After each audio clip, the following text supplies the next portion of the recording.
Venkovský sál hostince v Možděnici se na krátkou dobu proměnil v galerii výtvarného umění.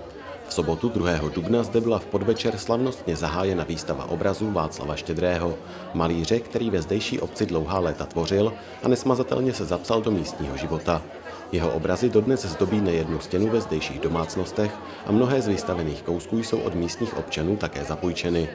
Václav Štědrý se narodil v roce 1901 v Praze a zemřel 13. dubna 1973 právě v Možděnici. Do Možděnice se s rodiči přistěhoval kolem roku 1910. V Možděnici se později seznámil se svou budoucí ženou. Manželům Štědrým se poté narodily 2 dcery, Zdena a Jiřina. Pan Štědrý maloval to, co okolo sebe viděl, domky, přírodu i lidi, které potkával. Patří mu velký dík za to, že na jeho obrazech můžeme vidět Možděnici tak, jak vypadala v minulosti. Nejen tyto okolnosti připomenul plnému sálu návštěvníků vernisáže Tomáš Dubský, starosta obce Vysočina, pod kterou Možděnice spolu s Rváčovem, Svobodnými Hamry a Dřevíkovem spadá.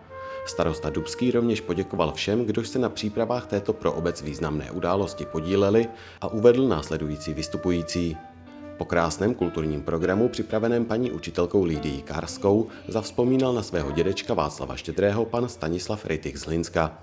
Poté už se návštěvníci věnovali prohlídce vystavených děl. Mnozí na nich poznávali konkrétní místa přímo ve vesnici nebo v jejím nejbližším okolí.